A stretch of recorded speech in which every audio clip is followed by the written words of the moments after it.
y vamos a un tema quizá un poquito más complejo. Bueno, explicado por usted no es tan complejo, parece más sencillo, pero que la parte final se titula La necesidad de la comprensión de la kenosis, después de hablar de la humillación de Dios, y esto necesita una introducción, sobre todo porque ese concepto, pues al no ser una palabra en español, pues todavía es más complicado de entender a simple vista. Y yo creo que merece la pena emplear un poquito de tiempo en entender este concepto que a veces los cristianos no terminan de entender.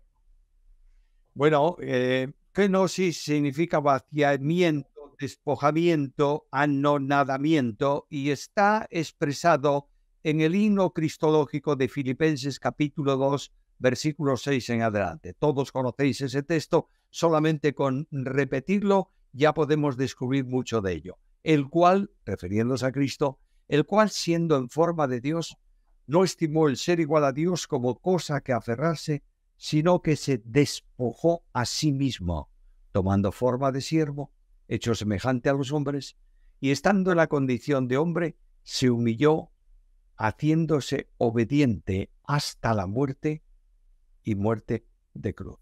Nótese el vaciamiento, la kenosis, el descenso, el llegar a una situación límite. Cuando Dios se encarna, cuando el Verbo se encarna, Dios no se humilla por hacerse hombre, se limita. De modo que el Dios voluntariamente toma una naturaleza humana y limita su conocimiento humano, sus acciones humanas, su omnipresencia humana a lo que es un hombre. No se ha humillado. Diré todavía algo más si me lo permitís. En la encarnación Dios se engrandece en lugar de humillarse. Pero ese vehículo, esa humanidad es un vehículo que permite a Dios llegar a una experiencia kenótica, es decir, de entrega, de descenso, de anonadamiento. ¿Cómo? Porque es el vehículo que le permite hacerse siervo. Nunca una persona divina puede obedecer servicialmente a la otra, porque son iguales en gloria y en dignidad. El que manda siempre es superior al que obedece. Pero en el caso trinitario, las personas divinas son coeternas, consustanciales, es decir, son idénticas en cuanto a gloria.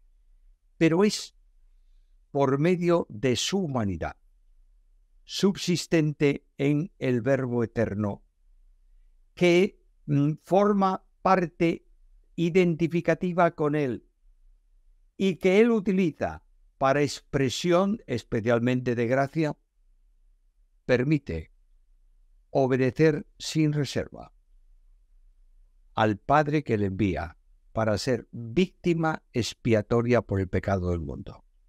Es algo tan profundo y tan complejo que a veces debemos parar frente a esto. ¿Por qué razón?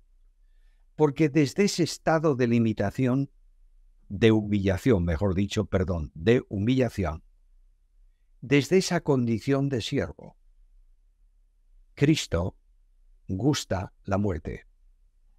No solo la muerte física, sino la muerte espiritual.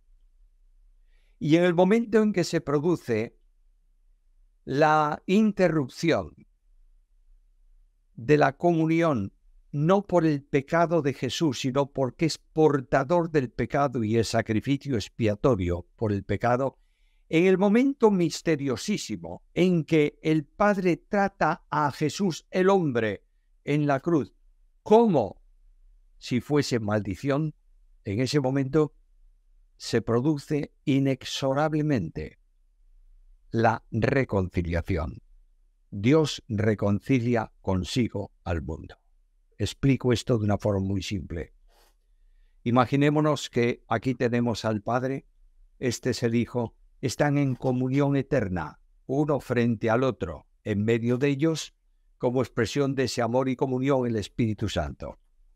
Y el capítulo 1 de Juan, versículo 1, dice que en el principio el verbo era con Dios, y esa preposición con es una preposición que debiera traducirse por la viejísima preposición castellana que no se usa, que es la preposición cabe, que habla de frontalidad. Esas dos personas, una frente a la otra, frontalidad de persona, comunión absoluta e identidad plena, construyen, crean todo una frente a la otra en el poder y en la acción también conjunta del Espíritu Santo. Entre ellos al hombre. Y el hombre peca y se pone a la espalda de Dios a consecuencia de su pecado. Y en la cruz el Padre gira su rostro al Hijo para que pueda decir, porque me has desamparado, no abandonado, desamparado. Y cuando el Padre gira, se encuentra de frente con el hombre que estaba a sus espaldas y se produce la reconciliación. Dios estaba en Cristo reconciliando consigo al mundo. Ahí tenemos la gran dimensión de la kenosis, del Verbo eterno encarnado.